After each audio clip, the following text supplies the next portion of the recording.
¿cómo se llamaba? Recording is on. Vigilar el gasto cardíaco. No. No. Eso es si estamos en terapia y tenemos una ventilación. Pero estamos hablando de un hemotórax, digamos, lleguemos a nuestro alcance por ahora, porque la especialización en terapia la van a tener en piso, digamos. Controlar la salida del drenaje. Que esté bajo sello de agua, que no esté conectado en el otro. Sí. ¿Sí? Bien. ¿Qué más? El apósito que está insertado el tubo, que no esté mojado, que el tubo no esté corrido, que el tubo no esté obstruido. Valorar que no esté salido. el registro de líquido, profe. Muy bien. El registro, cuando ustedes tienen, eso va cayendo al tubo y tienen que fijarse al lado del tubo, tienen que ir marcando ustedes la cantidad que va drenando y luego se registra en enfermería, si drenó 50, si drenó, en el caso que tenga un hemotórax, porque en aire no van a ver. ¿Qué más? Controla también el nivel del agua del tubo. Bien, que esté bajo sello de agua, que no esté, que no vaya a ser que el tubo no esté bajo el agua. Esperen que les voy a compartir para que volvamos a... Observar el estado del paciente también, profe, el color de la piel. El nivel de conciencia, si la oxigenoterapia, usted va a requerir oxigenoterapia, ¿sí? En ese caso, profe, ahí se utiliza la... ¿cómo se llama? No siempre. La que evalúa el nivel de conciencia, me olvidé el nombre ahora. Glasgow, bien. Sí. ¿Se utiliza solamente eso o se utiliza alguna otra también? No, la escala de Glasgow. Ah, ok. Mire, esto es importante. Entonces, tenemos el tubo del paciente, ¿sí? Que es este, ¿sí? El que está bajo sello de agua. Y tenemos el que va, ¿lo ven acá? Esto está sacado de internet, ¿lo ven o no? Sí. Sí, profe, se ve. Recuerden, tenemos el que va bajo el sello de agua y tenemos el que va abierto a la atmósfera para hacer el vacío. Luego se coloca a veces otro tubo, ¿sí? Acá dice tubo de paciente, pero tubo abierto a la atmósfera para airear. Acá hay un error, fíjense. ¿Lo ven? Que uno de los tubos no está... No. Sí, no está bajo sello de agua. Bueno, esto a veces se coloca en algunos lugares cuando tienen dos tubos. Yo sí les voy a decir. El primer tubo va al paciente, pero no está bajo sello de agua y se conecta a un segundo que sí está bajo sello de agua. ¿Lo ven? Sí, Esto se hace para colocar más presión. Pero obviamente... El que no tiene el sello de agua es el que en el que va el drenaje. Claro. Ya. Ustedes lo que habitualmente van a encontrar es este. Ustedes van a encontrar este. El que tiene bajo sello de agua porque sale del paciente, no entra aire y va al ambiente. Este es el que ustedes van a encontrar habitualmente. Pero también puede existir que de existir este tipo, ustedes van a ver que no tienen bajo sello de agua, pero el segundo sí lo tiene, porque no puede entrar aire. Fíjese que este va al paciente, del paciente va al segundo tubo, que es donde va bajo el sello de agua, porque si no entra aire. O sea, no puede tener ninguno abierto, ninguno de los dos salidas no puede estar abierta. ¿Entienden? Profe, el nivel del agua. Igual en el primer tubo es un circuito cerrado, entonces no hay manera que entre aire. Claro. Está bajo sello de agua. Bien. Pero también pueden encontrar ¿sí? Está desde la cavidad pleural, este es el que sale al paciente. ¿Ven que va bajo sello de agua? Sí, se ve bien. y tiene la otra apertura que va al segundo. Pueden encontrar este que es también lo más común, porque siempre se coloca este y después cualquier cosa se coloca un segundo. ¿Qué es lo que hace? Se le coloca más agua para que provoque más presión Más presión. y salga el aire desde acá, ¿sí? También para encontrar 3 tubos, ¿sí? Que pueden encontrar el vatórax, el que tiene el circuito cerrado, que no está bajo sello, el segundo que está bajo sello, y el tercero que es el que se le va sumando. ¿Ven que le va sumando más agua? El primero, Sumando el nivel de agua le suma Claro. presión, entonces. porque le va sumando presión, a más agua le va sumando presión. Pero lo que más pueden encontrar ahora que se usa, no en los hospitales, pero se usa lo que se llama la bomba Prexa, ahí se las voy a mostrar, que es una bomba que lo que hace es que se pone inserta, a ver si lo puedo ver acá. No lo tenemos acá. Yo los tengo en el sanatorio, no le saco, tendría que haber sacado una foto. Profe, disculpe que la moleste de vuelta, es que se me cortó toda la internet y ahí la puse de vuelta. Entonces, Ok. ¿cuál era el tubito? Porque, perdone, compañero, ¿cuál era el tubito que va del agua al paciente? Siempre lo que tienen que asegurarse es que esté bajo sello de agua. Si ustedes, suponte, vos tenés este que no está bajo sello de agua, porque vos lo vas a conectar a un segundo tubo que le va a dar más presión y de ahí a un tercero para darle más presión, tenés que asegurarte que el circuito esté cerrado. ¿Sí? Ok. En este caso, si vos después le querés retirar presión, vos podés sacar el tercero, pero no podés sacar el segundo, porque si sacás el segundo, le sacás el bajo sello de agua. Porque se puede retirar un tercero para quitarle presión, pero siempre tenés que figurarte que quede bajo sello de agua. Yo lo que no puedo hacer es sacarle este segundo, porque si yo le saco este segundo, le saco el bajo sello de agua, ¿sí? O sea, si hay una sola botellita, el que está abajo del agua es el que está Si en hay el una sola paciente. botellita, tenés que asegurarte que tenga el bajo sello de agua, ¿sí? Ahora, si vos querés colocarle más presión, entonces, suponte, tenés este que no está bajo sello, tenés que asegurarte el circuito cerrado y después el tercero, que es el que después vas a retirar para quitarle la presión, pero el segundo no podés retirarlo porque está bajo sello de agua. No podés retirarlo si no está bajo sello de agua. Ahora, si vos querés dejarle un tubo en vez de los 3, tenés que colocarle un tubo bajo sello de agua. No sé si me explico. Ahora sí, perfecto, gracias, En profe. general Ahora, ustedes van a tener este con el paciente, porque se van a asegurar de tener bajo sello de agua. Pero si yo tengo que colocarle más presión, puede ocurrir que a este le agregue otro con más agua, o puede ocurrir que ponga un segundo bajo sello de agua y el tercero que haga la presión, que va en aumento de agua. No sé si lo van viendo.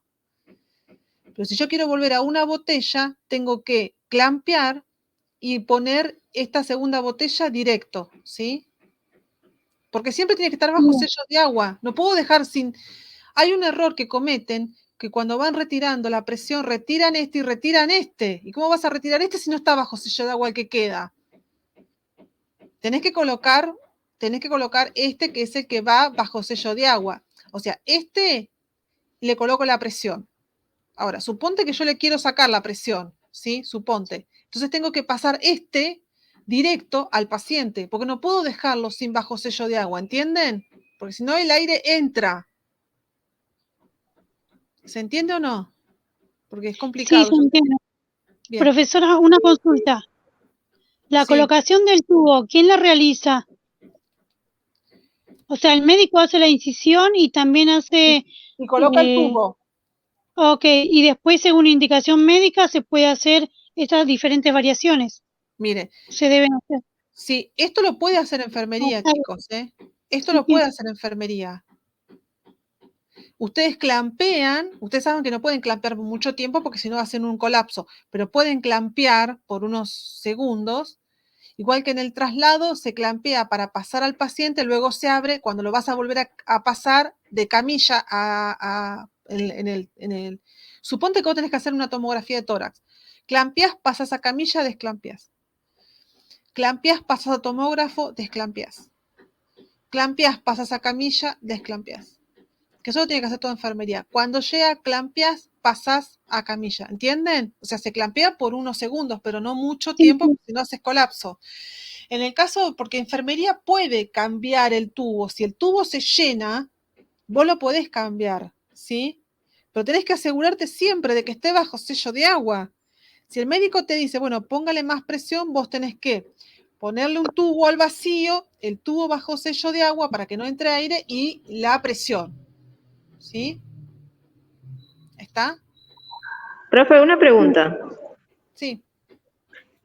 Cuando el paciente se tiene que hacer algún estudio o análisis, porque recién usted lo mencionó, que se grampea uno de los tubos que está conectado, pero ¿va con todo el dispositivo a hacerse el estudio, así como también algunos No. pacientes tienen, ¿no? Eso ¿cómo es? O sea, Bueno, te explico. En el caso de que generalmente, si el paciente no puede movilizarse, se hace una radiografía portátil. Viene y se le hace una portátil. Viene el radiógrafo y se le hace en la habitación. En el caso de que vos no tengas esos lujos, lo que vos tenés que hacer es colocar un tubo, ¿sí? Uno solo, que va bajo sello de agua. Por eso lo que generalmente vos vas a encontrar y después vas a colocar que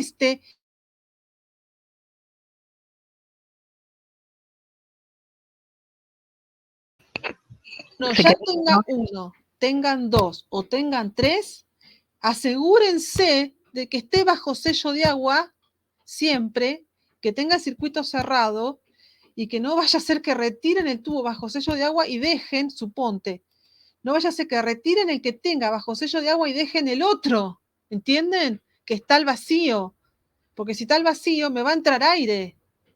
Eso es lo que a mí me interesa que ustedes sepan, ¿está? ¿Lo tienen? Sí, sí, se entendió. sí, profe. ¿Qué es Sí, lo que a mí me profe. interesa? Y esto, los tubos, los puede cambiar enfermería perfectamente. Solo tenés que clampear el tubo que sale del paciente y cambiar. colocás. O sea, puedes colocar Ujú. si necesitas más, si el médico te manda, entonces colocas el vacío, le colocas el bajo sello de agua y le colocas la presión. ¿Sí? Sí, ahora se entiende. ¿Bien? ¿Está? Ok, perfecto. Y vamos a ver si me deja la bomba Prexa, que les quiero mostrar, a ver las que yo tengo, que son estas. ¿Las ven?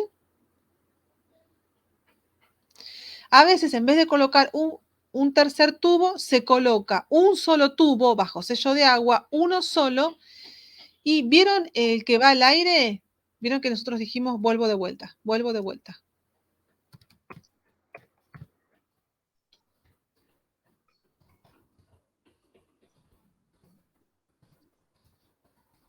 Buscamos así porque son 2 millones de tubos por todos lados. Bueno, vieron que yo tengo uno que va al paciente, que es el que va bajo sello de agua, porque no puede entrar al aire, y el otro que va al ambiente.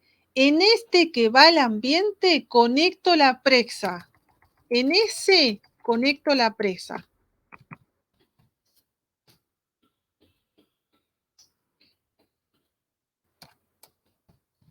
Perdón, chicos, ¿lo ven, no? Sí. Conecto la presa. En ese conecto la presa. La presa tiene un tubo que hace el vacío. ¿Sí? Hay distintos tipos de presa. A ver si muestro las que yo tengo. No están las que yo tengo allá en el sanatorio, que son más sencillitas de manejar.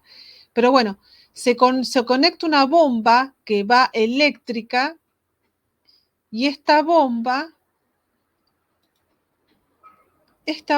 es la que ayuda a que salga el aire más rápido, ¿sí?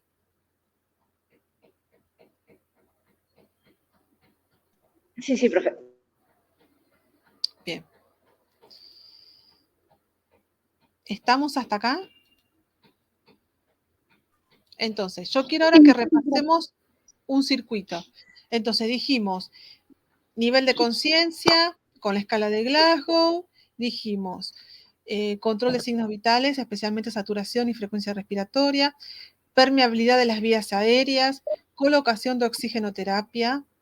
Después evaluaremos la cantidad de a qué flujo o a cuántos litros, y de ahí sabremos la FiO2, la fracción de inspiración de oxígeno, dependiendo del dispositivo que utilicemos.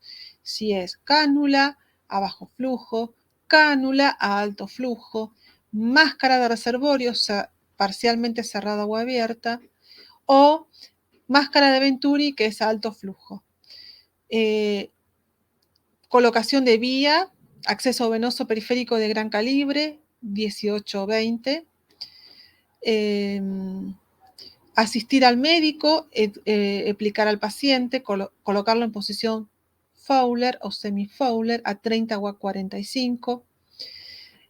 Alcanzarlo al médico, que ya sabemos que va a necesitar, se le va a administrar al paciente analgésicos, se le va a alcanzar al doctor para que prepare anestésicos, lo que va a hacer de forma local. Va a necesitar un angiocat 14 primero para poder punzar y retirar, en este caso el aire, en este caso clínico era el aire, si no directamente se le da una caja de instrumentos para que él pueda hacer la incisión y aplicar directamente el tubo bajo sello de agua. Sabemos que de urgencia se puede realizar un avenamiento pleural en el segundo espacio intercostal, línea media clavicular. En el caso de que no sea una emergencia, lo más utilizado es la línea media axilar. En el cuarto o quinto espacio, bajo, queda un tubo generalmente bajo sello de agua. Tenemos que evaluar que el médico ponga bien la campana. La campana es la botella que tiene que estar puesta en donde está el bajo sello de agua.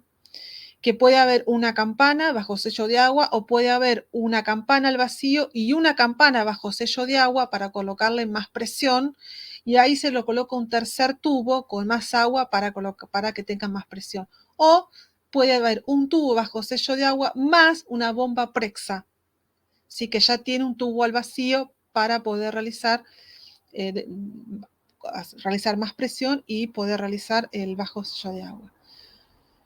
Sabemos que hay que ver donde está colocado el tubo, la zona, que el tubo no esté salido, que no esté corrido, que no esté obstruido. Hay que pedir al paciente que respire y que exhale, ¿sí?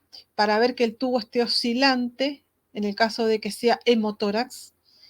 Hay que ver, por supuesto, el drenaje, la cantidad que va drenando. Hay que ir marcándolo tanto en el tubo como en la historia clínica. ¿Qué más? Ya le dije, administración de medicamentos. Previamente a todo esto, previo a la colocación del avenamiento pleural, hay que realizar, por supuesto, auscultación, palpación, percusión y observación, y evaluar cómo se mueve el tórax, evaluar, por supuesto, control de signos vitales, palpar en búsqueda de enfisema, auscultar para evaluar el murmullo vesicular, ¿sí? El sonido, cómo se encuentra, más allá de por realizar escala de las aortas, colocación de oxigenoterapia que ya les dije. ¿Qué más? ¿Qué otros cuidados nos quedan? A ver, vamos. En principio el paciente, por supuesto, va a estar en reposo, pero después, si tiene una campana, el paciente va a poder deambular con su campana, una sola. Puede deambular, por supuesto. ¿Qué más? ¿Qué otros Una cuidados? curación diaria, profe. ¿Cómo? Curaciones diarias para que, Claro. cambio de apus. La inserción del tubo. Valorar el drenaje y niveles de cámara de salida. Bien. Recuerden que siempre solo se clampea para pasarlo a la camilla, pero después se desclampea. ¿Qué más? No se lo mantiene clampeado por mucho tiempo porque es peligroso. Recuerden, se evalúa antes de la colocación del tubo, ¿recuerdan? El relleno capilar, ¿se acuerdan? Que lo habíamos visto en el caso clínico. el llenado capilar. ¿Qué más? Esto es antes del tubo,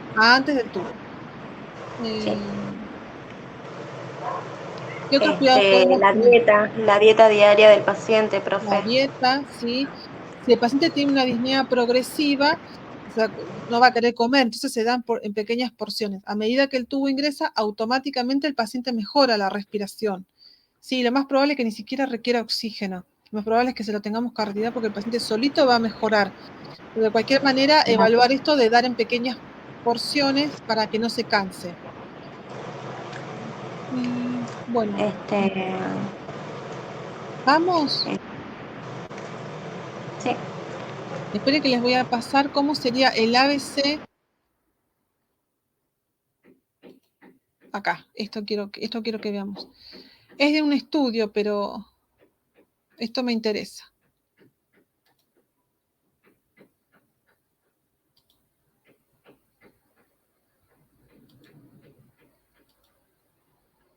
Avísenme cuando lo vean.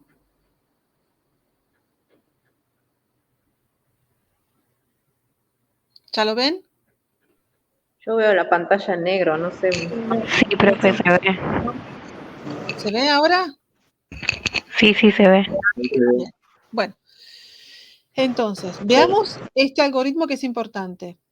Tenemos el paciente que tiene, en este caso, este es otro caso, ¿sí? Es de otra bibliografía, es una revisión. Tenemos el paciente que tiene un neumotórax, ¿sí? Si el paciente tiene disnea o neumotórax completo, si no tiene disnea o neumotórax, el paciente se va a alta y control ambulatorio, porque hay algunos que tienen, es tan pequeño, tiene un neumotórax tan pequeño que lo pueden resolver solo. El aire también se puede absorber, pero siempre y cuando no tenga sintomatología. Ahora, si el paciente tiene una sintomatología, tiene una disnea y un neumotórax completo, no uno pequeño, uno completo, entonces se realiza una aspiración o un drenaje con el pequeño calibre que es la Angiocat 14 que habíamos visto. Si se resuelve, el paciente se va a casa y control ambulatorio con ese pequeño calibre. Si no se resuelve, entonces el paciente va a quedar con un avenamiento pleural, ¿sí? Drenaje de pequeño calibre. Entonces, se le coloca con un drenaje de pequeño calibre, o sea, se le hace la punción y se le aspira el aire. Repetimos de vuelta. Si resuelve, se va a casa. Si no, se le coloca un drenaje de pequeño calibre y se hace una reexpansión. Si resuelve, ¿sí? Hay que ver si tiene fuga. Si no tiene fuga, se retira el drenaje de pequeño calibre y el paciente se va a casa. Si no se resuelve, entonces se coloca un bajo sello de agua. Ese drenaje va a un bajo sello de agua. Si resuelve, el paciente se retira y se va a casa. Si no, el paciente se le va a realizar una pleurodesis que les había dicho que se realiza de varias técnicas. Una de ellas es se le coloca talco y se tapa, o sea, con el talco lo que hacen es entre los tejidos tapar para que no entre más aire. Y luego de ese sellamiento pleural o pleurodesis se va a casa. ¿Puede haber un segundo episodio, situaciones especiales? Puede ocurrir. Si ocurre, en el caso de que en el caso de que resuelvo, retiro el drenaje, hay un segundo episodio que me pasó con un paciente con COVID, a mí un chico de 27 años, le pusieron el drenaje, resolvió, le cerraron y el otro día volvió a hacer otro neumotórax. Este chico hizo un segundo episodio, por lo que tuvo que ir a que le hagan un sellamiento o pleurodesis. Luego de la intervención quirúrgica, alta, porque ya está solucionado, o sea, ya tapaste todo para que no entre más el aire de otra forma, de forma quirúrgica. ¿Esto lo entendieron o lo repasamos? Sí, se entendía, profe. ¿Esa profe nos envía? Bueno, yo les envío si quieren porque está todo escrito, pero ustedes no se mareen, solamente vayan a esto, vayan a esto. Porque todo esto, si quieren lo pueden leer, pero se van a marear un poquito.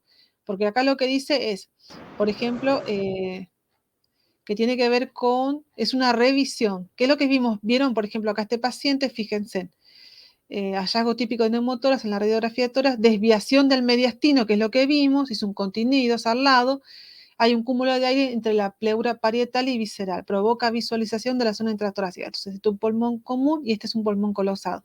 Y se desvía esto es lo que vimos recién. Recuerden que también una de las cosas que nos olvidamos es evaluar la yugular, que puede estar ingurgitada, y evaluar que tenemos desviado la tráquea. ¿Se acuerdan que recién lo vimos? Eso se olvidaron de decir. Bien. Entonces acá básicamente lo que te cuenta es lo que recién vimos, pero de forma más compleja porque esto es para médicos, ¿sí? Ellos lo que tienen que hacer es eliminación del aire intrapleural, la reducción de los riesgos de FIGO, la curación de la fístula pleural, la reexpansión pulmonar y la prevención de las recurrencias para que no vuelva a ocurrir, ¿sí? Y esto obviamente que hay una comparación de distintos estudios, por ejemplo, una radiografía de tórax, que la ventaja es que de fácil acceso, es rápida, fácil interpretación y bajo costo, pero tiene baja sensibilidad y, claro, a veces no se ve tan bien. La tomografía es alta sensibilidad y especificidad, es el gold estándar. El gold estándar significa que es el estudio por excelencia. Obviamente que las desventajas es que te lleva tiempo, no hay siempre tomografía, están saturados, es alto costo, ¿sí? Y tiene radioionizante. Y la ultrasonografía transtorácica, que casi ni se hace, es de fácil acceso, es rápida, bajo costo, sin radiación, pero el tema es que nunca hay un operador, nunca hay gente entrenada para hacer esto. Esto porque es médico, Esto porque es médico. Generalmente nosotros podemos hacer una radiografía de tórax, yo les mostré, o tomografías. Generalmente se hace primero una radiografía y luego se hace una tomografía si lo requiere. En un hospital no hay tantos recursos, se manejan con radiografía. En un sanatorio que por ahí tiene más recursos, hacen una radiografía primero y luego para mejor sensibilidad y especificidad hacen una tomografía. Ojo que esto es médico, no se vayan a marear con esto. Yo se los mando, pero es médico, ¿sí? Lo que me interesaba era Profesora, el esto. cuadro me lo puede enviar ¿Cómo? para no. Este cuadro solo, no solo, no solo, No no lo puedo nos puede sacar de enviar. acá. No lo puedo sacar de acá. Este es un estudio, pero ustedes se van a dar cuenta. Porque tienen el PPT, que sabe el que vimos hoy, y después de este directamente, mírenlo antes de leerlo para no marearse, o si quieren pueden leerlo, pero se van a marear porque es muy médico. Ok. Y vamos al otro, que el otro también es muy médico, pero me interesa.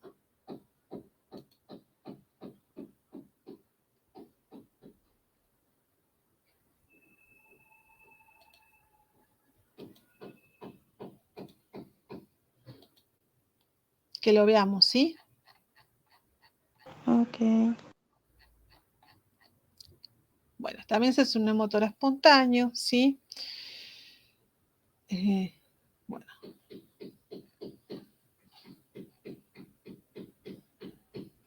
Tenemos los datos epidemiológicos. Manifestaciones clínicas, bueno, el 90% de los neumotoras espontáneos aparecen en reposo y solo el 10% coinciden con un esfuerzo físico, porque cuando es espontáneo a veces no hace falta ni que sea esfuerzo físico, Estás parado y te pasa, ¿sí? Los pacientes con neumotoras espontáneas presentan dolor pleurítico, esto tampoco lo dijimos, ¿recuerdan? Del dolor pleurítico, no lo dijimos, o sea, lo mencionamos en el PPT, pero no dijimos recién en los cuidados, que el paciente tiene dolor, hay que darle analgésicos, nos olvidamos de eso. Dolor pleurítico, súbito, disnea y tos. Puede tener tos. ¿Recuerdan? No productiva, porque obviamente que es. La disnea en el neumotórax espontáneo es intensa, aunque este sea de pequeño tamaño, como en consecuencia de una menor reserva pulmonar, ¿sí? Bueno, porque a veces recuerden ustedes cuando estudian anatomía y fisiología, recuerden que cuando hacen el ingreso de aire, siempre queda una reserva que solamente, si bien tiene una reserva y después en la inspiración de esfuerzo se retira una parte del oxígeno, siempre queda, si no colapsa todo, ¿sí? ¿Lo recuerdan eso? Repasen en anatomía y fisiología, ¿Se recuerdan? Bueno. El aire inspirado, exhalado, el inspirado de reserva, el exhalado de reserva y el aire que queda neutro, el que queda, ¿sí? Se debe considerar siempre la posibilidad de un neumotórax espontáneo del paciente con EPOC, porque recuerden que uno de los recursos o factores. Siempre, generalmente es el EPOC, ¿sí? Que desarrolla disnea de causa incierta, sobre todo si se asocia a dolor torácico unilateral, ¿sí? Los síntomas de neumotórax a veces se resuelven a las 24 horas. Vamos a ir. Porque vieron que algunos son pequeños, entonces se resuelven solos, como dijimos. Pero si no, si se toma todo el aire, entonces en este caso vamos a tener que recurrir a lo que es un avenamiento pleural. Pero vamos a esto. Bueno, el hábito tabáquico, como les dije, es la causa principal siempre. El oxígeno no solo mejora la hipoxemia que se deriva de la alteración, ¿sí?, de la perfusión, sino que favorece la reabsorción del aire pleural, ¿sí? Esto es algo nuevo, ¿sí? Respirando aire ambiente se absorbe 1.525% del aire del espacio pleural cada día. Esto significa que se tardaría unos 16 días para la resorción completa de un neumotórax espontáneo, que ocupe un 20% del hemitórax. El oxígeno, o sea, aire ambiente para reabsorber el neumotórax espontáneo, nosotros absorbemos 1.25, así que para reabsorberlo, como dice acá, necesitaríamos 16 días. Por eso colocamos oxígeno. Más allá de que colocamos oxígeno para lograr el intercambio gaseoso, colocamos oxígeno para reabsorber el aire pleural contenido, ¿sí? Porque hay que exhalarlo, pero para poder exhalarlo hay que inhalar primero, inhalar y exhalar. En este caso tenemos que, para poder sacarlo, inhalar oxígeno puede ser, acá dice, bueno, cánula 3 litros, pero dependiendo, eso lo indica el médico. Puede ser a máscara con reservorio a 12, eso lo va indicando el médico, ¿sí? Entonces, a ver si esto es importante. Bueno, nada, son comparaciones. Aspiración del espacio pleural, fugas aéreas persistentes. Lo que me interesa de acá es que veamos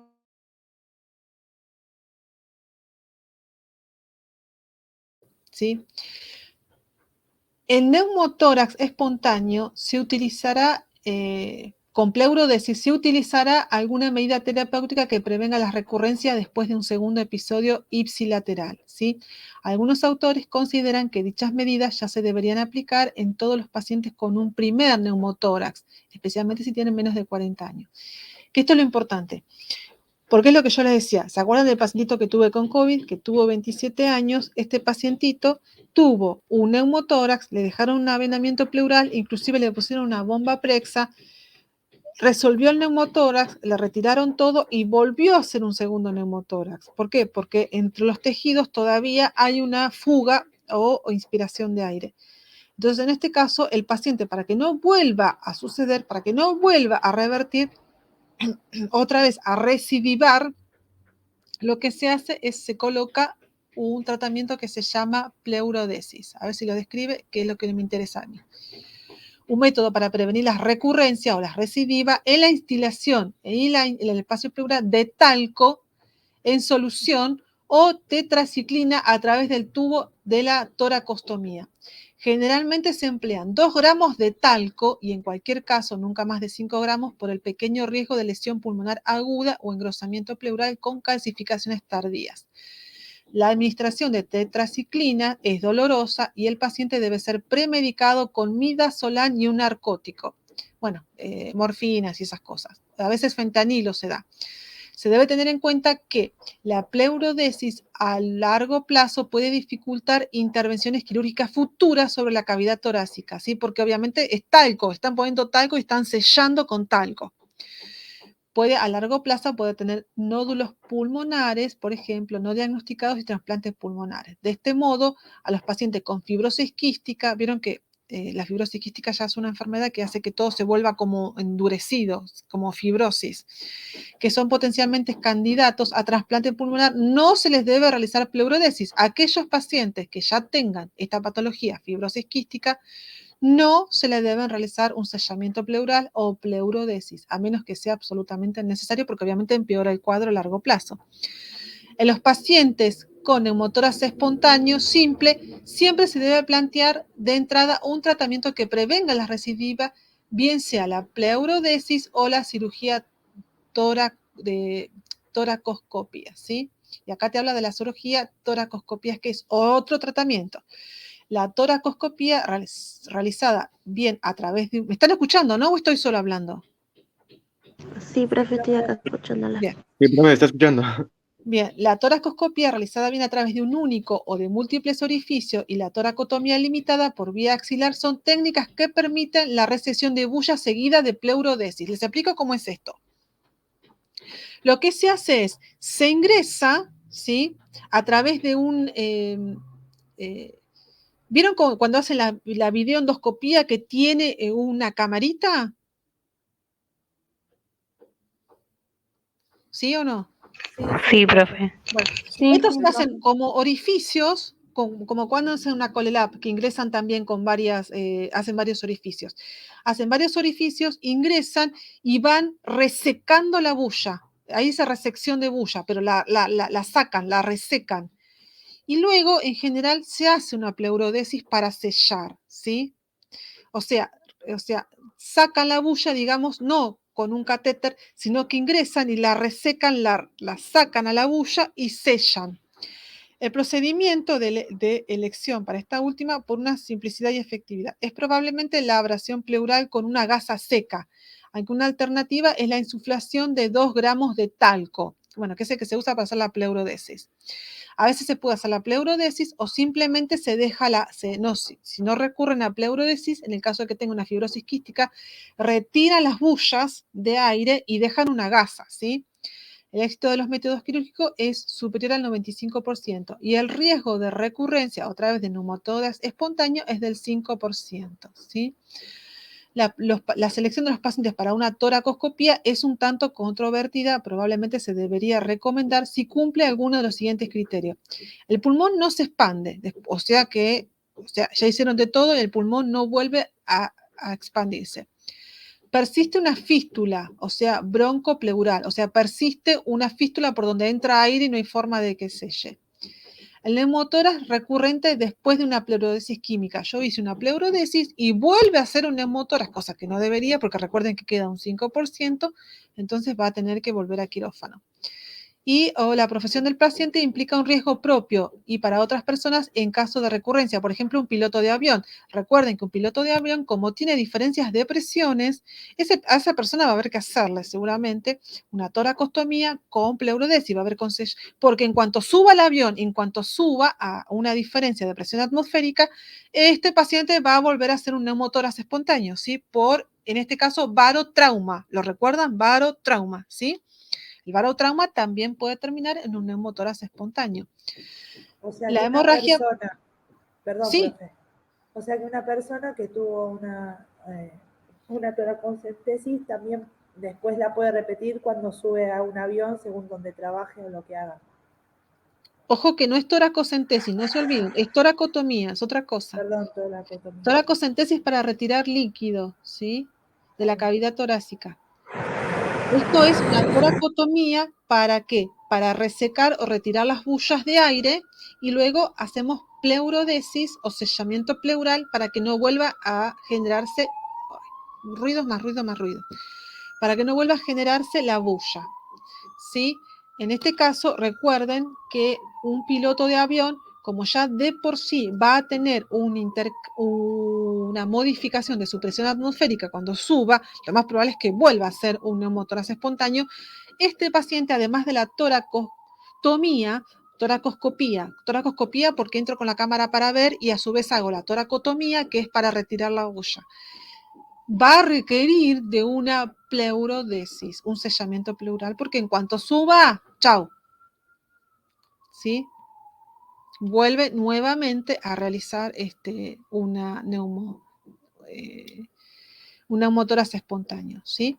La hemorragia puede controlarse con técnicas quirúrgicas de coagulación, aunque es recomendable disponer de sangre. Por supuesto que en cualquier cirugía, que es un riesgo, siempre hay que disponer de sangre.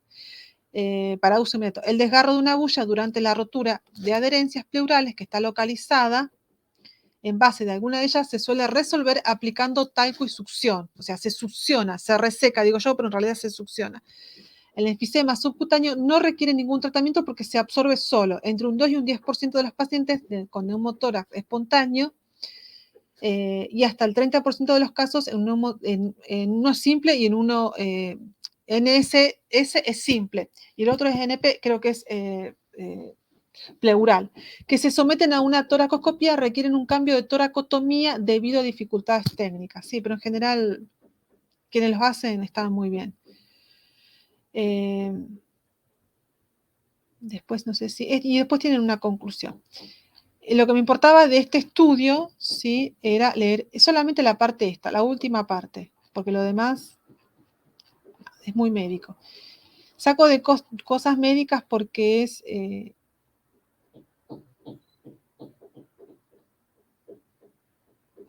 médico en situaciones urgentes. Estos son todos lo que los médicos aprenden y sacamos lo más importante que nos importa a nosotros. Bueno, entonces yo sé que hoy les di mucha información. Hoy lo que nosotros repasamos es el sistema respiratorio a través de un caso clínico y vimos desde oxigenoterapia, ya sé que no vieron dispositivos porque lo van a ver con Ania, pero vimos desde dispositivos, cuidados del sistema respiratorio, en este caso un caso con neumotórax espontáneo, pero ya repasamos neumotórax espontáneos de diferentes tipos que ya los vimos, ¿sí? Primario, secundario, por trauma, por diferentes causas. Vimos un neumotórax, de paso, repasamos un hemorrágico, repasamos los tubos, los avenamientos pleurales, los cuidados de los avenamientos pleurales, los cuidados de los pacientes respiratorios, asistencia al médico, ¿sí? Que en general, diferentes patologías, más o menos, en general, para el sistema respiratorio, los cuidados suelen ser lo mismo. Por ejemplo, pueden cambiar si yo tengo un edema agudo de pulmón. Si yo tengo un edema agudo de pulmón, que en este caso está comprometida también la parte cardiológica, el paciente lo voy a poner en posición semi-Fowler, le voy a poner oxigenoterapia, voy a permeabilizar la vía, voy a colocar la vía de gran calibre 20-18. En este caso me voy a indicar la medicación que va a ser, por supuesto, alguna catecolamina o simpático mimético o tipo noradrenalina, dopamina, ¿sí? Diuréticos para eliminar la cantidad de líquido que tengo en los pulmones. Por supuesto, un laboratorio para evaluar, en el caso de un neumotórax espontáneo también, no lo mencionamos, pero se realiza un laboratorio para evaluar la gasometría en sangre. Por supuesto, control de signos vitales, monitoreo, electrocardiograma. O sea, ya vamos repasando de una patología, ya vamos abriendo el abanico para prácticamente cada una tiene quizás un punto que no tiene la otra, el detalle, pero básicamente los cuidados, digamos, se repiten, que es lo que yo tengo que saber, ¿sí? En el caso de que yo tengo un edema agudo de pulmón, lo más probable es que este paciente sea por una insuficiencia cardíaca congestiva. Recuerden que la insuficiencia cardíaca congestiva son pacientes que deben tener restricción hídrica. La dieta, bueno, en este caso hay que tener cuidado, pero debe ser hiposódica, porque hay que ver si tiene hipertensión. Hay que ver, viste, toda la clínica del paciente, pero yo lo que quiero es que ustedes ya vayan viendo el paciente y vayan viendo, ¿sí? Al paciente, todo el estado del paciente, ¿sí? Estamos enfocados en lo que es hoy respiratorio, pero en general nos sirve para todo, ¿sí? Que es importante. Así que ya vamos repasando lo que es sistema respiratorio. Por supuesto que también tengo que tener ya de paso un control de diuresis, que es importante, ¿sí? Para evaluar en el caso más si tengo un edema agudo de pulmón, estoy aplicando diuréticos, tengo que evaluar que el paciente tenga un buen ritmo diurético. Recuerden que el buen ritmo diurético es de 50 a 80 mililitros por hora, ¿sí? Por supuesto, realizar balance, por supuesto, los cuidados que corresponden a la vía periférica, por supuesto, los registros. Ustedes vieron en este caso este enfermero que realizó el registro antes y tenemos a alguien que está golpeando. Que realizó el registro antes y después de que lo colocó la oxigenoterapia y cómo el paciente mejoró sus signos vitales, en este caso clínico. ¿Lo recuerdan que lo vimos? ¿Lo recuerdan? Sí. Vieron que el paciente tenía taquicardia, taquimnea, bueno, leve, porque estaba en Y 20, para ahí nosotros estaba sería normal. el relleno de las Sí, uñas. el relleno capilar, que estaba normal igual, pero Sí.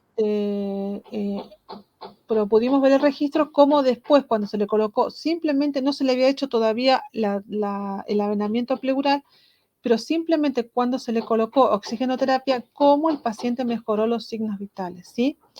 Recuerden siempre esto, lo van a aprender ahora con Ania, la cantidad de flujo. Ustedes si tienen una cánula bajo flujo que va generalmente de 4 a 6 litros, depende de qué bibliografía lean, no le pueden colocar 8 litros, porque vos lo que estás haciendo es perdiendo oxígeno y no le llega al paciente, porque la cánula a bajo flujo te tolera hasta 6 litros. Si vos le colocas 8, estás perdiendo el oxígeno, y el oxígeno es un recurso limitado, es un recurso que inclusive faltó con el tema de COVID en la Argentina, faltó, y en muchos países directamente no lo tuvieron.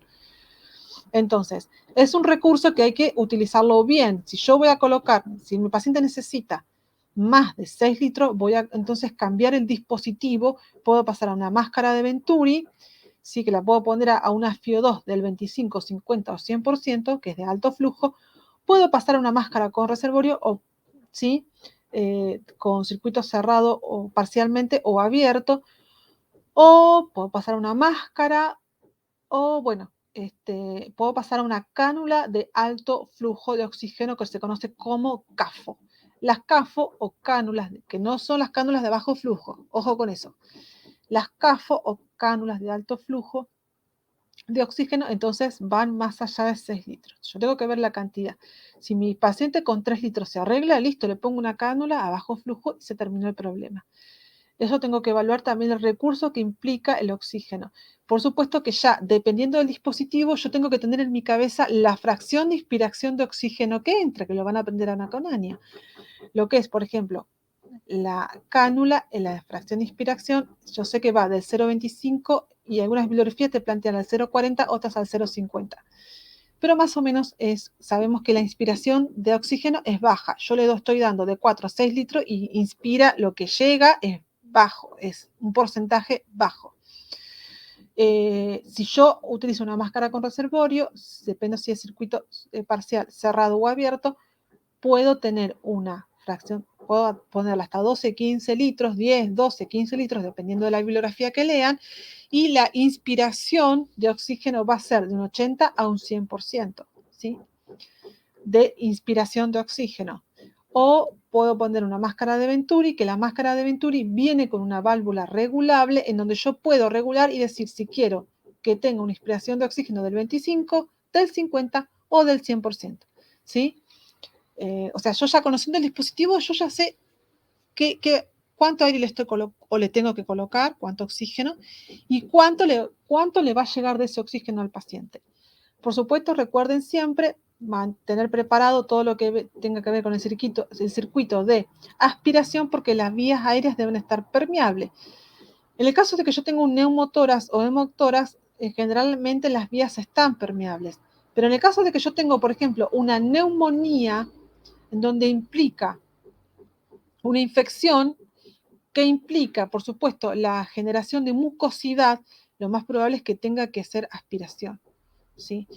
Si yo tengo una neumonía, obviamente el tratamiento, ¿cuál va a ser? Colocación en fold y semifold, colocación de oxígeno, colocación de una vía periférica para colocar antibióticos, analgésicos, antipiréticos, porque este paciente va a tener fiebre, control de signos vitales.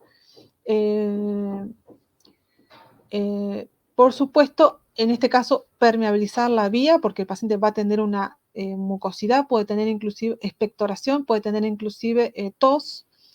En este caso, administrar antitusivos.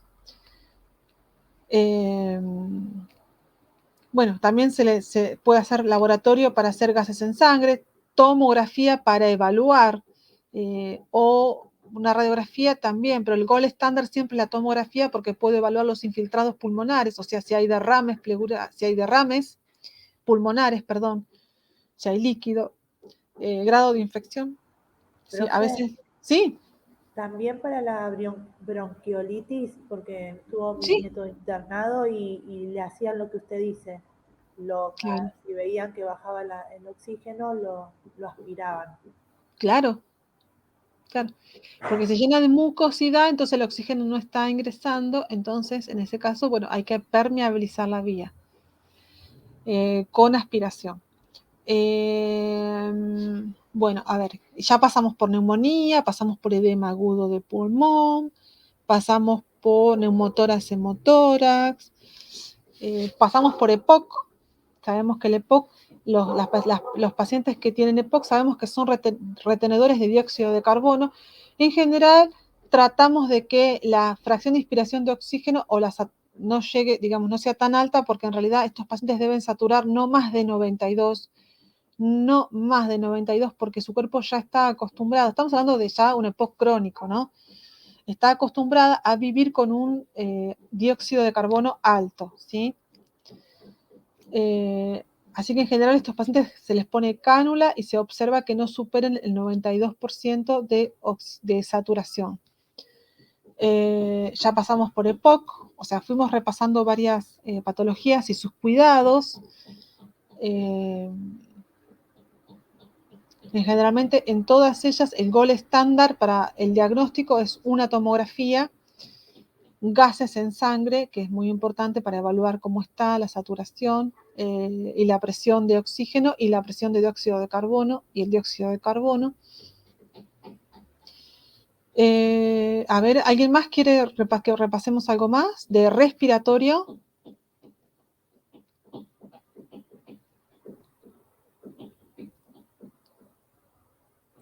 O sea que todo lo respiratorio en los cuidados es casi lo mismo.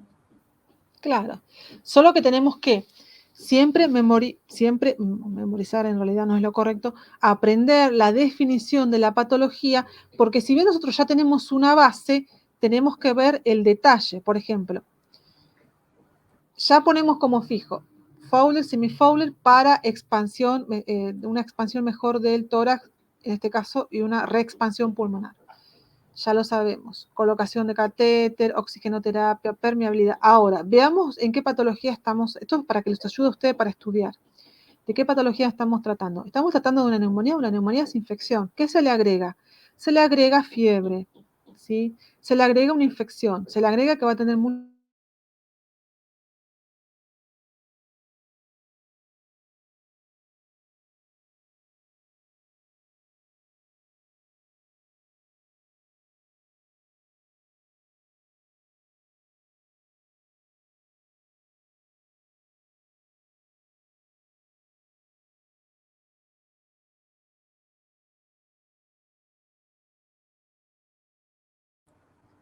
Se cortó.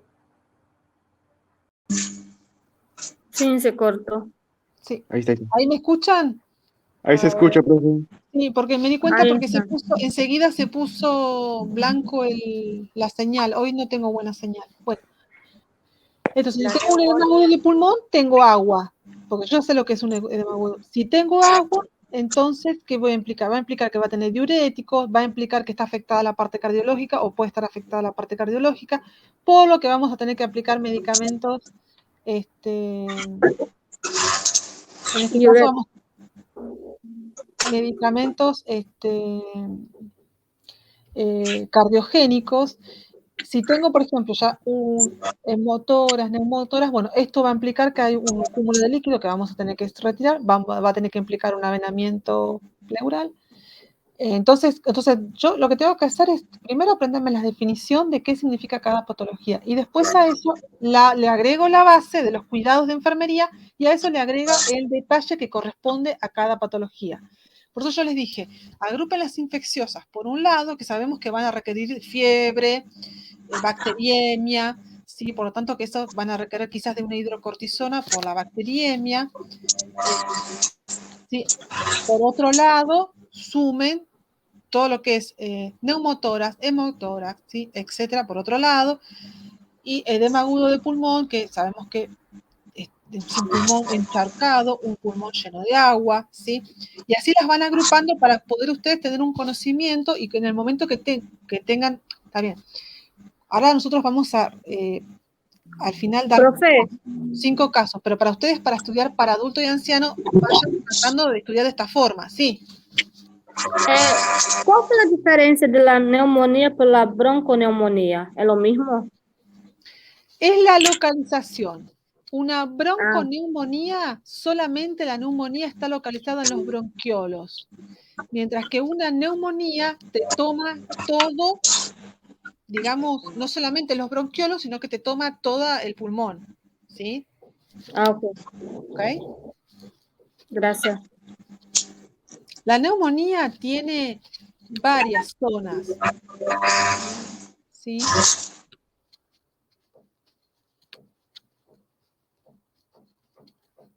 Yo creo que con la Creo clase de hoy que inclusive aprendieron o asentaron lo de adulto y anciano, me parece, ¿no? sí, también, profe. Sí, Sí, la Por lo verdad menos, que a mí me abrió un 50% el panorama escucharla así. Ahora sí. entiendo de otro lado, de otra forma. Lo que pasa es que como en realidad antiguamente esta materia era anual, era más fácil. Pero bueno, ahora es cuatrimestral, entonces al dividirla así es complicado porque en realidad la segunda parte es un complemento de la primera. ¿Por qué? Porque en la primera parte ustedes solamente tienen que aprender la patología, el diagnóstico, signos y síntomas, pero en la segunda parte, al ver los casos clínicos, al verlos, aplicarlos, cambia, ¿sí? No se ruido. No sé quién tiene abierto. Bueno. Hay un ruido, pero no sé de dónde sale. No es mío ese. Y Le todos hago una tienen... Sí. consulta, profe. Como yo no pude estar en la primera clase porque no tenía luz, el tema de los 5 casos, ¿cómo hay que prepararlos? Ah, bueno. Les explico. El final de procesos es distinto al final de adulto y anciano. En el final de adulto y anciano, como ustedes tienen que directamente aprenderse las patologías, son 70 preguntas, elegimos las 70 patologías más relevantes, donde ustedes tienen que aprender las patologías, signo y síntoma, el diagnóstico, la prueba diagnóstica, el tratamiento que es medicamentoso quirúrgico, ¿sí? Que ya lo habíamos hablado la clase anterior, les enseñé cómo estudiar adulto y anciano. En este segundo cuatrimestre son todos casos clínicos, en donde lo que aprendimos en el primero lo plasmamos, muy bien. Vamos viendo un caso clínico y depende de cada sistema, ¿sí? Y plasmamos eso que aprendimos en el primer cuatrimestre para poder visualizarlo. Y de paso vamos viendo y repasando otras patologías que ya van a estar. Los 5 casos clínicos que posiblemente los veamos también en clase, vamos a ver, dependiendo de la patología, que puede que alguno llegue, puede que alguno no. Pero de cualquier manera, por ejemplo, el caso clínico que yo les di hoy, ese no lo tienen que estudiar para el final. Eso es un caso clínico que lo dio un enfermero español en su momento y yo lo tomo de internet porque está muy completo y aprendemos nosotros de ese caso clínico. Los casos clínicos que yo les di son 5 casos clínicos. 4 de ellos fueron tomados en el Ramos Mejía por el profesor Reque. O sea, no están en el internet, no lo van a encontrar en el internet, ¿sí? Y uno de ellos es mío, que lo saqué de, que es de este chico de 27 años que yo le dije que se le hizo una pleurodesis. O sea que el tema que vimos hoy, en realidad tenemos un caso clínico que lo vamos, si quieren, lo leemos ahora de forma rápida, que usted lo tiene que preparar para el final, que es un chico que hizo, de 27 años, que hizo 2 neumotórax y se le realizó una pleurodesis. Yo este caso lo mandé a publicar. No está publicado todavía porque no me contestaron de la revista. Pero es un caso clínico que pertenece al sistema respiratorio que ahora sí no lo ponemos. Entonces, ustedes tienen que prepararlo, pueden preparar uno, presentarse al final y dar uno de los 5. El tema es que tiene que estar muy bien dado. Si ustedes lo dan bien, porque si empiezan a dudar, a olvidarse esto o lo otro, yo puedo pasar a otro caso clínico. O sea, en realidad tendrían que estudiarse uno bien y los otros 4 más o menos por las dudas, ¿sí? Porque yo sé que son muchos casos clínicos, son 5. Pero el tema es que tienen que estudiar uno pero bien estudiado, ¿sí? Porque yo Sí, ya sí. la semana pasada les expliqué, cuando ustedes tienen un caso clínico, ese caso clínico, además, ese paciente tiene otras patologías. Por ejemplo, si el paciente tiene diabetes, suponte que el paciente se internó por un mesotelioma maligno y tiene diabetes, y bueno, tienen que saber que es diabetes. Yo les pregunto, el paciente tiene diabetes. ¿Qué es la diabetes? Ustedes tienen que saberlo, ¿sí? ¿Está? Profe, Sí, yo estuve leyendo el caso clínico de quiste ovárico, lo estuve estudiando un poco, bien. pero me faltan los cuidados de enfermería. Por ejemplo, si yo doy un final, usted me va a preguntar, ¿y qué hacemos como enfermeros? No, tenés que Entonces, completarlo. Claro. eso lo completamos nosotros. Sí, sí. Igual no llegamos a gineco todavía. Vamos a tener una de gineco. Todavía no llegamos. Claro, para ver más o menos cuáles son los cuidados para agregarlo a ese caso clínico y yo poder estudiarlo completo. Perfecto, bien.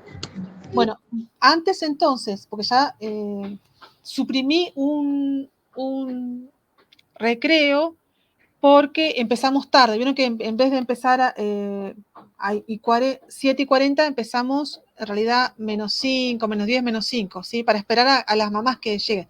Pero por eso suprimí un recreo. Pero igual terminamos un ratito antes. Lo que vamos a hacer ahora es para sistema respiratorio, ¿cuál es el caso clínico que ustedes tienen que estudiar? ¿Sí? Vamos a casos clínicos, lo vamos a leer, pero ustedes lo tienen que preparar, ¿sí?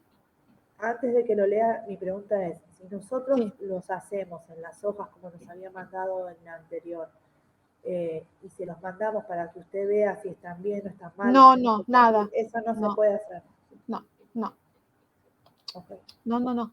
Ustedes con toda la información que tienen ya tienen que ser capaces de poder prepararlo, ¿sí?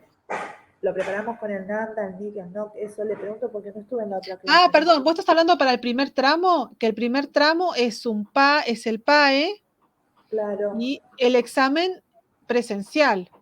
Exacto. Bueno, Eso no el lo PAE, entiendo porque solamente la hoja. No quiero que me hablen de patología, no quiero que me hablen nada. Solo la hoja, ¿sí? ¿Está? Sí, la otra vez le redactamos y después le hicimos las hojas. Ahora solo la hoja quieren. Solo la hoja.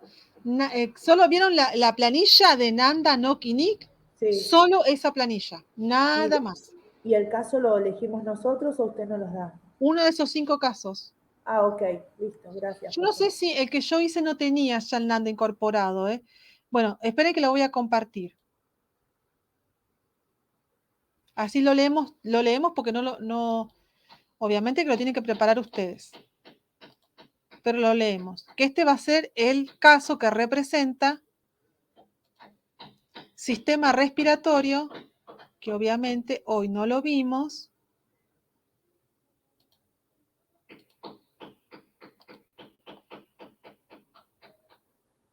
Espérenme, porque me está costando poder... Ah, ya entendí por qué me está costando. Avísenme cuando lleguemos.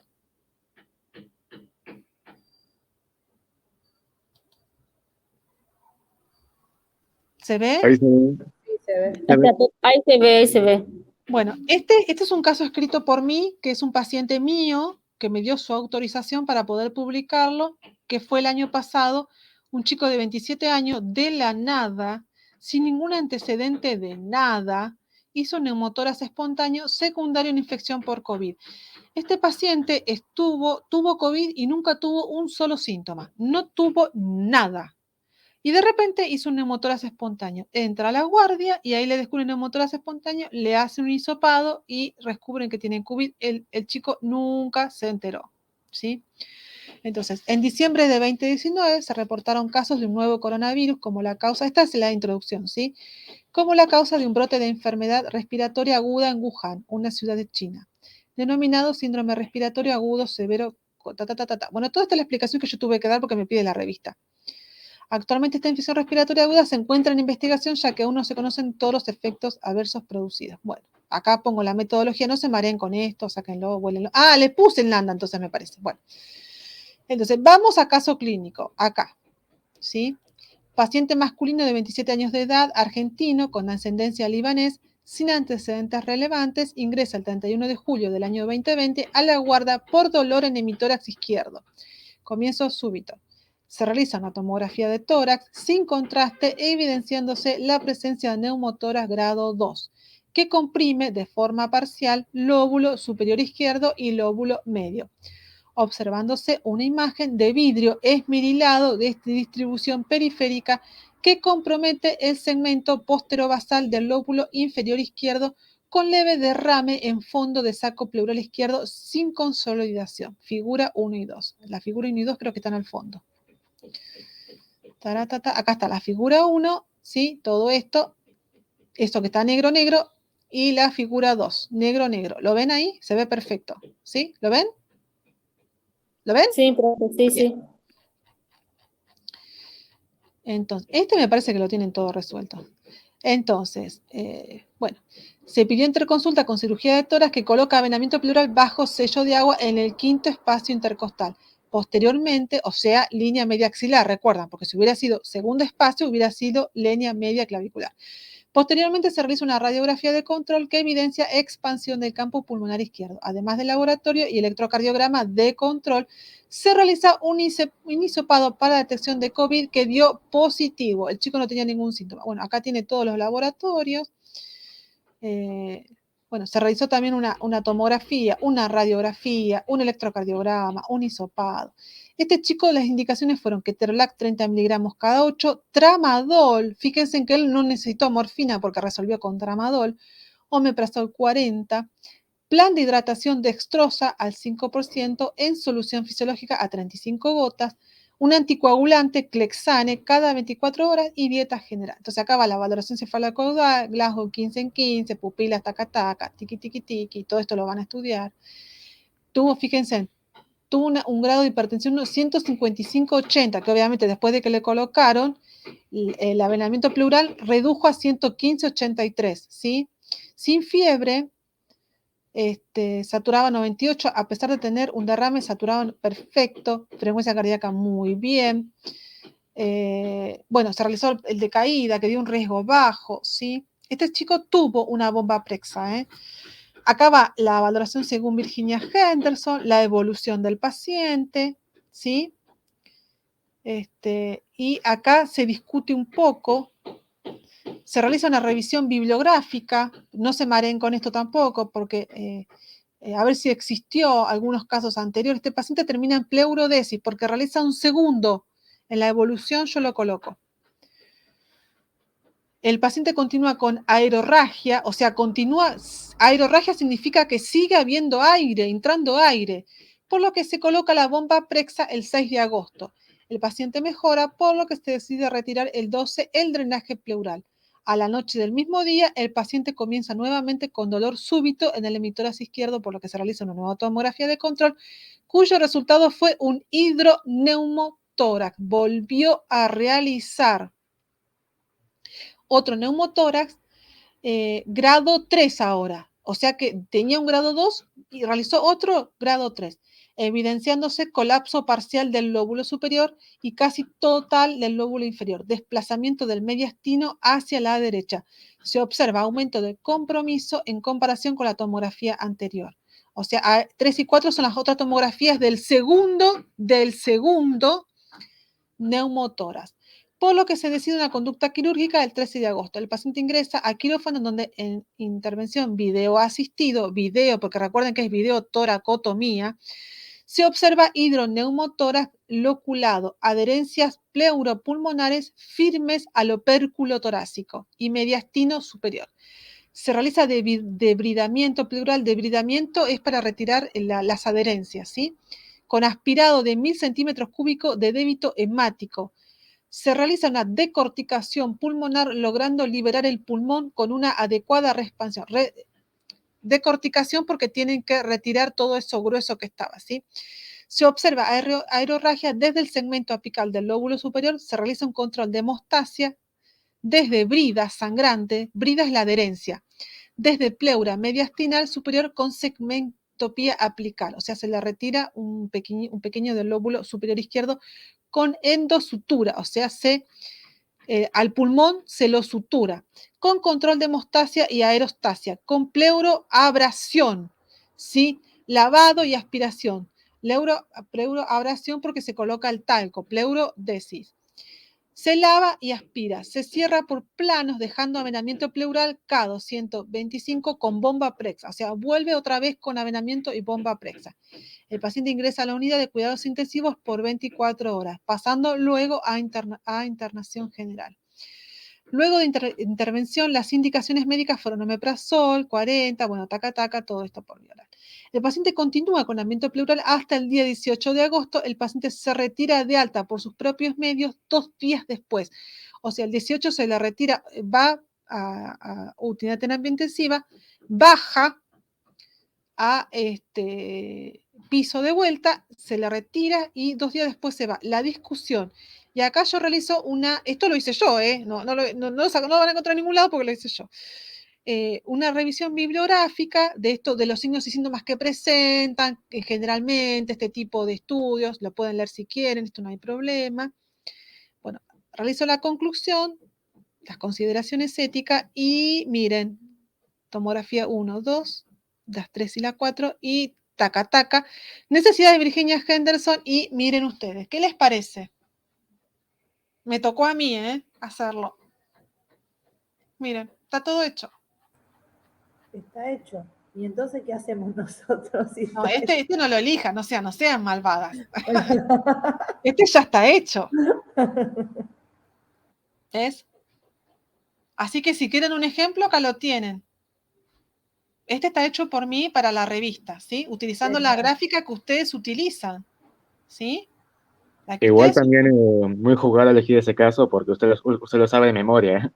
A la mínima nos... Claro, los otros casos son de Reque y yo no lo tuve al paciente, pero este fue mi paciente, así que acá... No, ni una coma menos ni una coma más. Nadie va a elegir ese caso, profe. Lo conozco de PEA, pero léanlo por lo menos. Léanlo porque es muy lindo, aparte van a aprender un montón, ¿sí? Porque aparte yo describo, porque tuve que meterme cómo se hacía toda y cómo se le hizo a él. Vieron que nosotros vimos un genérico. Yo les dije, un genérico es, por capas, se va colocando el talco y se va luego adhiriendo y se retira todo. En este caso, este chico tenía adherencia.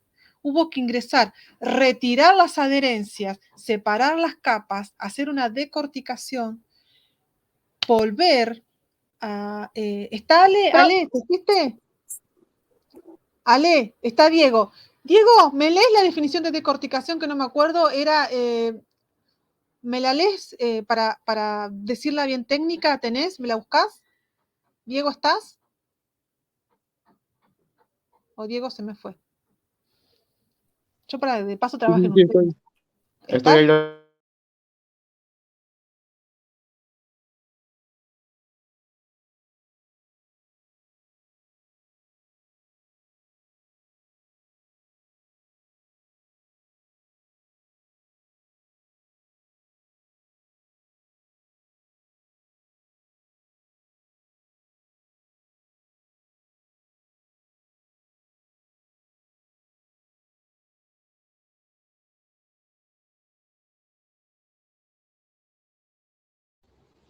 ¿Se cortó o todavía está ahí, profe? Oye, Se cortó. Ahí está. ¿me escuchan? O sea, profe, que Sí. nosotros elegimos uno de estos 5 casos y el 6 del 10 le entregamos y el examen que es el que le digamos el PAE presencial. No. Ustedes en el primer tramo van a ir para hacer una examen a desarrollar y van a llevar la hojita con el PAE, que me van a entregar la hojita. No hay que defender, no hay que nada, porque ya vimos PAE. Ok. Yo les dije que yo se los pedía, porque es un requisito, pero ya lo vimos el cuatrimestre pasado a PAE, tuvimos clases completas de PAE, no vamos a volver a perder tiempo más en lo mismo, porque a mí lo que me interesa este cuatrimestre es que aprendan a hacer balance. Vamos a cumplir con lo que a mí me piden, ustedes hagan, que yo les dije inclusive, si quieren hagan 2 diagnósticos, un diagnóstico, nada. Cumplamos con el requisito mientras un diagnóstico que esté bien, si quieren háganme un diagnóstico, está bien, ya está, no hay problema. Pero ese día ustedes tienen que tener un examen a desarrollar y me tienen que llevar la hojita del PAE. Me lo dan y después yo me lo entrego, sí, me fijo que esté bien y nada más, ¿sí? Ahora, en el segundo cuatrimestre, sí, en el segundo tramo es importante porque ustedes tienen balance. Balance es muy complicado. Entonces, ustedes en este tramo, así como en el primer tramo estuvieron abocados a aprender Nanda, Nock y Nick, en este tramo tienen que estar abocados a aprender balance, ¿sí? ¿Está? Bueno, entonces, decorticación pulmonar lo tenés, Diego, ¿lo querés leer? Si no, lo leo yo. Lo tengo acá. Sí, acá lo tengo. Dale. Lo tengo la definición acá. Para poder conseguir que el pulmón vuelva a estar libre y recuperar su tamaño normal. Sí. Es preciso extirpar esa corteza realizando una intervención que se denomina decorticación. Sí. Se lleva a cabo bajo anestesia general y realizando la apertura del tórax entre dos costillas. Claro. Bueno, Sí, se eso le de saca definición. como una parte de tejido, digamos, para que se vuelva más, digamos, se pueda expandir. Eso es una decorticación pulmonar, ¿sí? En este caso, este paciente también tenía adherencias, bridas, por lo que hubo que retirar todas esas bridas, esas adherencias, que pueden ser, esas bridas generalmente pues, son tejidos que están obstruyendo, entonces se retira. A veces es muy común que ustedes escuchen bridas en los intestinos. A veces en los intestinos se hacen esas adherencias o bridas por los que hay que hacer una cirugía, abrir el abdomen, abrir el intestino, una microlectomía, retirar esas adherencias y liberar el intestino. Eso es muy común. Generalmente las bridas se encuentran más en el intestino que en los pulmones. En este caso porque fue un caso especial de este chico. Pero, bueno, básicamente eso fue lo que ocurrió. Bueno, terminamos un ratito antes. Entonces, yo ahora les voy a subir todo este material. Recuerden que vuelvan a repasar el caso clínico, que es lo más importante. Después, lo otro es bibliografía médica, que yo se las puse para que sepan un poquito de concepto. Una tiene lo que es el algoritmo de qué hacer.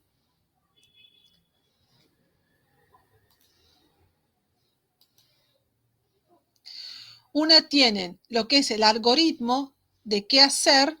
¿Me escuchan? ¿Me escuchan, no? Sí, sí, se escucha. Sí, se escucha. Y qué hacer, y la otra es que es decorticación y explica toracotomía y toracoscopía, ¿sí? Básicamente. Pero lo más importante es el caso clínico del PowerPoint, que es lo que les va a clarificar a ustedes todo. Recuerden repasar lo de los drenamientos pleurales, ¿sí? Pero ya está, eso es todo. Terminamos por hoy. Bueno, profe, muchas gracias. Buena semana. Ahí les subo todo. Gracias. Hasta Besos. luego. Chao.